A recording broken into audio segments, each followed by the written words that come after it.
লালু ভাই, এইটা আপনি কার কাছে নিয়ে এলেন? ওনারে চিনস না তুই? উনি অনেক বড় তান্ত্রিক, এই দেশে ওনার লক্ষ লক্ষ মুরিদ। উনি নতুন একটা বই লিখছে, বইয়ের নাম শয়তান ধরার গর্জন। যেই বই পইরা নতুন কইরা লাখ লাখ মানুষ তান্ত্রিক হইতাছে।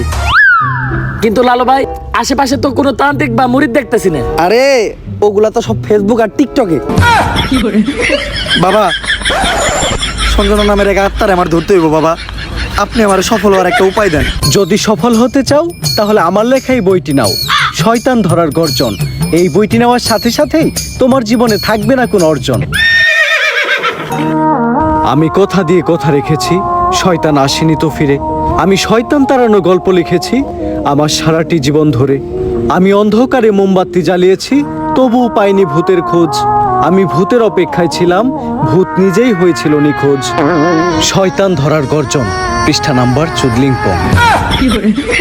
বাবা, এটা তো মন্ত্র না, ছন্দ কইলেন। মার্কেটে আপাতত ছন্দই চলে। বাবা, বইটা একটা আমারও লাগবো, দাম কত এটার? মাত্র 1000 টাকা। 1000 টাকা দিয়ে আর কিনুম? 1000 টাকা হাতে নিয়ে ভূতের ডাক দিলে ভূত নিজেই চাল চলে আয় পড়বো। 1000 টাকা দিয়ে বইয়ের দাম, এই বইয়ের বিশেষত্ব কি? এই বইটা আমি আমার নিজ হাতে লিখেছি। দেখি, হাতের লেখা এত খারাপ? দেখি বইয়ের প্রথম পৃষ্ঠায় কি লেখা? মানুষকে ভোদাই বানানোর 100টি উপায়। 1000 টাকা দিয়ে 120টার এই বইটি নেন আর ঠাস কইরা ভোদাই হয়ে যান। এখন সফল হইতে গেলে তো এই বইটা লাগবেই, তো এই বইটা আমি নিয়ে গেলাম। বইয়ের টাকাটা? ওইটা আমি হোয়াটসঅ্যাপে পাঠাই দিব।